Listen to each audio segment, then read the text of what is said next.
ഒരിക്കൽ ഒരു ചെറുപ്പക്കാരൻ ഒരു മഹാപണ്ഡിതന്റെ അടുക്കൽ ചെന്ന് പറഞ്ഞു, ഒരു ലിസ്റ്റുമായിട്ടാണ് അദ്ദേഹം ചെന്ന് എന്ന് പറഞ്ഞു, ഈ ലിസ്റ്റ് ഒന്ന് വായിച്ചത്. അദ്ദേഹത്തിൻ്റെ ഒരു ഗുരുവാണ്. ഗുരുവേ, ഈ ലിസ്റ്റ് ഒന്ന് വായിച്ചിട്ട് എന്താ അതിൻ്റെ അഭിപ്രായം പറയാൻ പറഞ്ഞു. ആ ഗുരു ആ ലിസ്റ്റ് വായിച്ചോ പറഞ്ഞു, മനുഷ്യജീവിതം സന്തോഷകരമാകുവാൻ, തൃപ്തിയടയുവാൻ എന്തെല്ലാം മനുഷ്യന് ആവശ്യമുണ്ട്. ആമേൻ. അതിനകത്ത് എഴുതിയിരിക്കുന്നു, ആരോഗ്യം, സൗന്ദര്യം, സ്ഥാനമാനം, വിദ്യാഭ്യാസം, സമ്പത്ത്, ഇതെല്ലാം വേണം. ഇതെല്ലാം ഉണ്ടെങ്കിൽ എൻ്റെ ജീവിതം സന്തോഷകരമാകും. ആ മഹാപണ്ഡിതനായ മനുഷ്യൻ ഇങ്ങനെ വായിച്ചിട്ട് പറഞ്ഞു, മോനെ, ഇത് നല്ലൊരു ലിസ്റ്റാണ്, ഇതെല്ലാം ആവശ്യമാണ്. നിനക്ക് സൗന്ദര്യം വേണം, ആരോഗ്യം വേണം, വിദ്യാഭ്യാസം വേണം, സമ്പത്ത് വേണം, ഇതെല്ലാം നിനക്ക് വേണം. പക്ഷേ നിനക്ക് വേണ്ട ഒന്ന് രണ്ട് കാര്യങ്ങൾ, അത്യാവശ്യമായി വേണ്ട ഒന്ന് രണ്ട് കാര്യങ്ങൾ ഈ ലിസ്റ്റിൽ നിന്ന് നീ എഴുതിയിട്ടില്ല. എന്താ? ഇതെല്ലാം ഉണ്ടെങ്കിലും നിന്റെ ജീവിതത്തിൽ സ്വസ്ഥതയില്ലെങ്കിൽ, സമാധാനമില്ലെങ്കിൽ, ഇതെല്ലാം ഉണ്ടായിട്ടും ഒരു കാര്യവും ഇല്ല. അപ്പോൾ ആ ചെറുപ്പക്കാരൻ ചോദിച്ചു, അയ്യോ, ആ സ്വസ്ഥതയും സമാധാനവും എവിടെ നിന്ന് കിട്ടും?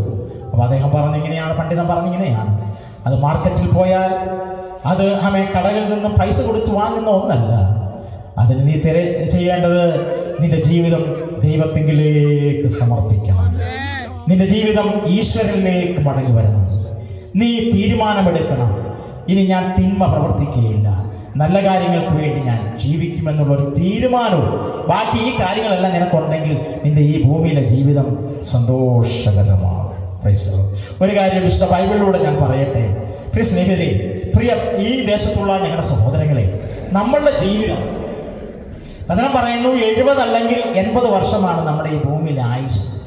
ഈ ആയുസ് കഴിഞ്ഞാൽ നമ്മൾ എങ്ങോട്ട് പോകും? ധനികനായ ഒരു മനുഷ്യൻ പറഞ്ഞു, എനിക്ക് ധാരാളം സമ്പത്തുണ്ട്, ധാരാളം കൃഷികളും സമ്പത്തും എല്ലാം ഉണ്ട്, ഞാൻ ധാരാളം സമ്പത്ത് കൂട്ടിയിരിക്കുന്നു, തിന്നുക, കുടിക്കുക, ആനന്ദിക്കുക. അപ്പോൾ അന്നൊരു ശബ്ദം അവൻ്റെ ചെവിയിലേക്ക് ദൈവം വിളിച്ചു പറഞ്ഞു, മൂഢാ, ഇന്ന് നിന്റെ ആത്മാവിനെ നിന്നോട് ചോദിച്ച നീ ഒരുക്കി വെച്ചത് ആർക്കാകും? എന്ന് പറഞ്ഞാൽ നീ ഇത്രയും നാൾ കൂട്ടിയത് നിനക്ക് തലമുറയൊന്നുമില്ലല്ലോ, തിന്നുക, കുടിക്കുക, ആനന്ദിക്കുക എന്ന് പറഞ്ഞാൽ നിന്റെ ആത്മാവിനെ ഇന്ന് ചോദിച്ചാൽ, എന്ന് വെച്ചാൽ നീ ഇന്ന് മരിച്ചാൽ നീ ഒരുക്കി വെച്ചത് ആർക്കാകും? നിന്റെ ആത്മാവ് എവിടേക്ക് പോകും? ഞാൻ ഒരു കാര്യം പറയാം, നമ്മുടെ ഈ ഭൂമിയിലെ ജീവിതം ഒരു താൽക്കാലികമാണ്, ടെമ്പററിയാണ്. നമുക്കറിയാം, ഓരോ ദിവസം 10,000-കണക്കിന്, ലക്ഷക്കണക്കിന്, കോടിക്കണക്കിന് ജനങ്ങൾ മരിച്ചു പോവുകയാണ്. ഈ മരണശേഷം എന്താണ്?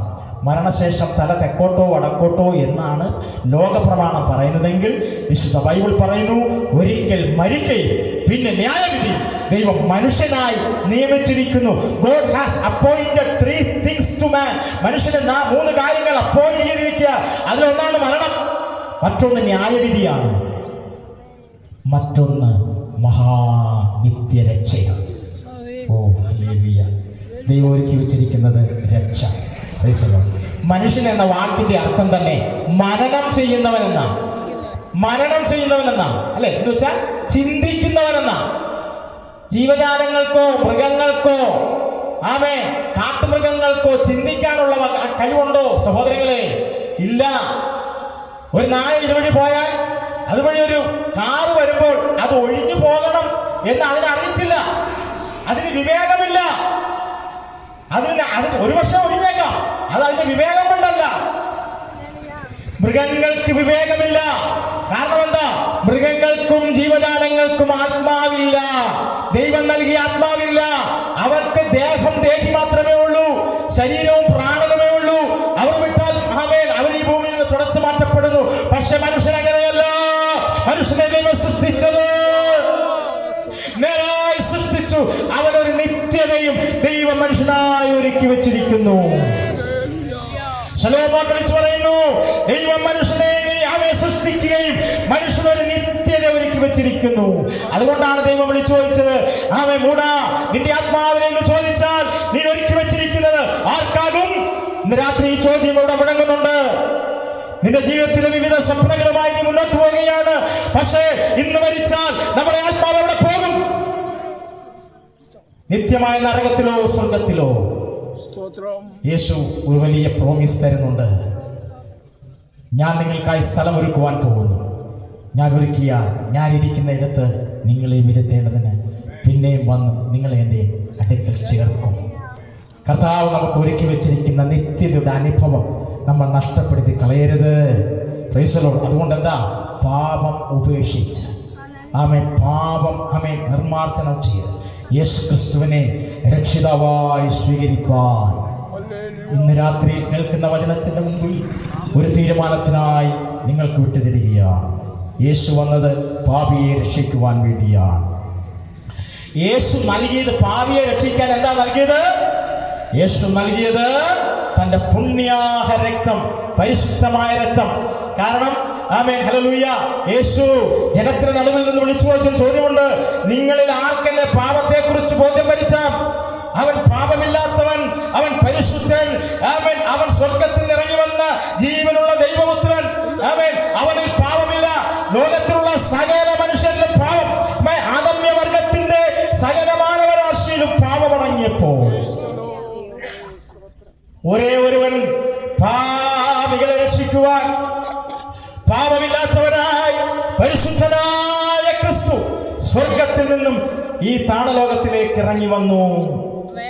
അതുകൊണ്ട് ഇന്ന് രാത്രി നമ്മുടെ പ്രാണൻ പോകുന്നതിന് മുമ്പ് ഈ രക്ഷയെ കരസ്ഥമാക്കുവാനാണ് ഞങ്ങളിവിടെ സുവിശേഷ യോഗം ഇട്ടത്. അല്ലാതെ പ്രൈസ് ദി ലോർഡ്, ഞങ്ങൾ സഭയെ ചേർക്കുവാനൊന്നും അല്ല വന്നത്. നിങ്ങളുടെ ജീവിതത്തിൽ വലിയൊരു മാനസാന്തരം ഉണ്ടാകും. നിൻ പ്രാണൻ പോകും ആത്മാവിൽ രക്ഷയെ നേടിടാം.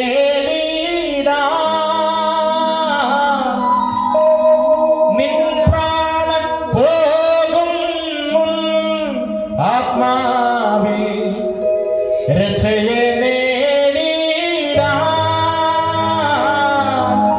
ശ്രീയേശു പാദേ വരുമോ നീ വേഗം, ശ്രീയേശു പാദേ വരുമോ നീ വേഗം, കാലം നീ കളയാതെ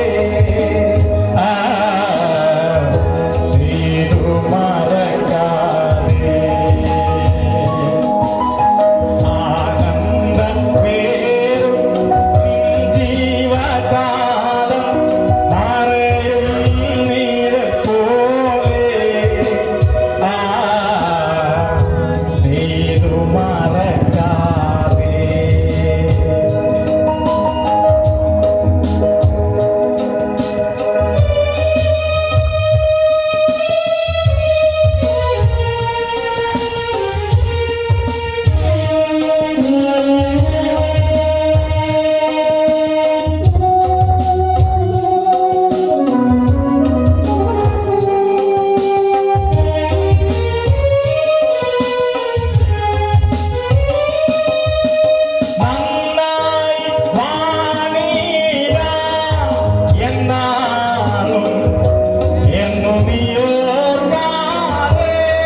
അവസാന ഭാഗത്തേക്ക് എത്തിയിരിക്കുകയാണ്.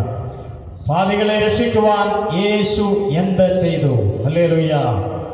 ഞാൻ പറഞ്ഞല്ലോ, തന്റെ പുണ്യാഹ രക്തം മനുഷ്യരും രാശിക്ക് വേണ്ടി ഊറ്റി നൽകി അവരെ വിടുവിപ്പാൻ, പാപത്തിൽ നിന്ന് അവരെ വിടുവിപ്പാൻ കർത്താവായ യേശു ക്രിസ്തു തന്റെ അവസാനത്തുള്ളി രക്തം വരെയും.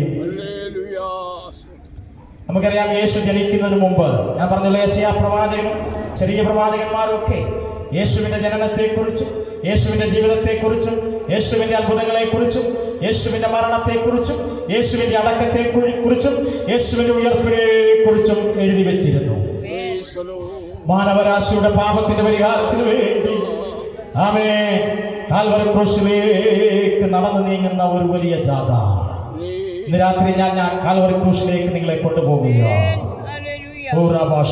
പീലാത്തോസ് ആമേൻ പടയാളികളോട് ചോദിച്ചു, പുരോഹിതന്മാരോട് ചോദിച്ചു, ഇവൻ ചെയ്ത ദോഷം എന്താണ്? നിങ്ങൾ എന്തിനാണ് ഇവനെ ക്രൂശിക്ക എന്ന് ആർക്കുന്നത്? അവൻ ചെയ്ത ദോഷം എന്താണ്? പിന്നെയും ജനങ്ങൾക്ക് ദോഷം പറയാനില്ല. ജനങ്ങൾക്കെല്ലാം നന്മ ചെയ്തു, അനുഗ്രഹങ്ങൾ നൽകി, വിടുതൽ നൽകി. എന്നാൽ അവർക്കൊരു ദോഷവും പറയുവാനില്ല. അവൻ ചെയ്ത ദോഷം എന്തെന്ന് ചോദിക്കുമ്പോൾ അവനെ ക്രൂശിക്ക എന്നാർത്ത് അവസാനം ഈ നീതിമാന്റെ രക്തത്തിൽ എനിക്ക് പങ്കില്ല എന്ന് പറഞ്ഞ് ആമേൻ കൈ കഴുകിയ പീലാത്തോസ് ക്രൂശിപ്പാൻ യേശുവിനെ ഏൽപ്പിച്ചു. യേശു പ്രകാരം പറഞ്ഞു, 2 ദിവസം കഴിഞ്ഞ് പെസഹയാകുന്നു, അന്ന് മനുഷ്യപുത്രനെ ക്രൂശിപ്പാൻ ഏൽപ്പിക്കും. ഹല്ലേലൂയ. ഇന്ന് രാത്രി ആ ക്രൂശിലേക്ക് ഞാൻ നിങ്ങളെ കൊണ്ടുപോകുകയാണ്. ഭാരമേറിയ മരക്കുരിശുമായി കർത്താവായ യേശു ക്രിസ്തു അടിയും ആമേൻ ചമ്മട്ടികളും സ്തോത്രം മുൾക്കിരീടവും ഒക്കെ ധരിച്ചുകൊണ്ട് കാൽവരി ക്രൂശിലേക്ക് നീങ്ങുന്ന യേശുവിനെ നിങ്ങൾക്ക് കാണുവാനായിട്ട് കഴിയും. Praise the Lord. പാപമില്ലാത്ത പരിശുദ്ധനായ ആ യേശു ക്രിസ്തു ആമേൻ വലിയൊരു കൂട്ടം പടയാളികളും സദൂക്യരും പുരോഹിതന്മാരുമായി ഇതാ കാൽവരി ക്രൂശിലേക്ക് പോകുകയാണ്. എന്തിനു വേണ്ടി? മാനവരാശിയുടെ പാപത്തിന് പരിഹാരത്തിന് വേണ്ടി. ആമേൻ. ദൈവവചനം ഇങ്ങനെ പറയുന്നു, 6 മണി നേരം മുതൽ 9 മണി നേരം വരെ ദേശത്തെല്ലാം ഇരുട്ടുണ്ടായി. 9 മണി നേരത്ത് യേശു ഏലി ഏലി ലമ്മാ ശബക്താനി എന്ന് ഉറക്കെ നിലവിളിച്ച് പ്രാണനെ വിട്ടു. മന്ദിരത്തിലെ തിരശീലകൾ മേൽതൊട്ടടിയോളം ഉണ്ടായി ചീന്തി. ഭൂമിയിൽ പാറകൾ പിളർന്നു. Praise the Lord. യേശുവിന്റെ മരണത്തിൽ പ്രകൃതി ശക്തികൾ ഹർത്താൽ ആചരിച്ചു. എന്തിനു വേണ്ടിയാണ് സഹോദര സഹോദരി? എന്തിനു വേണ്ടിയാണ് യേശു മരിച്ചത്? യേശു കാൽവരി ക്രൂശിൽ യാഗമായത് എന്തിനു വേണ്ടിയാണ്? എന്നെയും നിങ്ങളെയും രക്ഷിക്കുവാൻ വേണ്ടി. എവിടെ നിന്ന് രക്ഷിക്കുവാൻ? പാപത്തിൽ നിന്ന് രക്ഷിക്കുവാൻ, അകൃത്യത്തിൽ നിന്ന് രക്ഷിക്കുവാൻ. ഞാനും നിങ്ങളും ചെയ്ത പാപം ആമേൻ യേശു ക്രിസ്തു ക്രൂശിൽ വഹിച്ചുകൊണ്ട് തന്റെ ശരീരത്തിൽ ഏറ്റുകൊണ്ട് പാപിയെ രക്ഷിക്കുവാനും പാപത്തെ ആമേൻ നിർമ്മാർജ്ജനം ചെയ്തുകൊണ്ട് പാപിയെ വീണ്ടെടുക്കുവാൻ ഇങ്ങനെ കർത്താവായ യേശു ക്രിസ്തു ഇഹലോകത്തിലേക്ക് വരുവാനായിട്ടിടയായി തീർന്നു. തിരുവചനം ഇങ്ങനെ പറയുന്നു, യേശു ക്രിസ്തു പാപികളെ രക്ഷിപ്പാൻ ലോകത്തിലേക്ക് വന്നു എന്നുള്ളത് വിശ്വാസ്യവും എല്ലാവരും അംഗീകരിപ്പാൻ യോഗ്യമായ വചനം തന്നെ. മറ്റൊരുത്തരും രക്ഷയില്ല.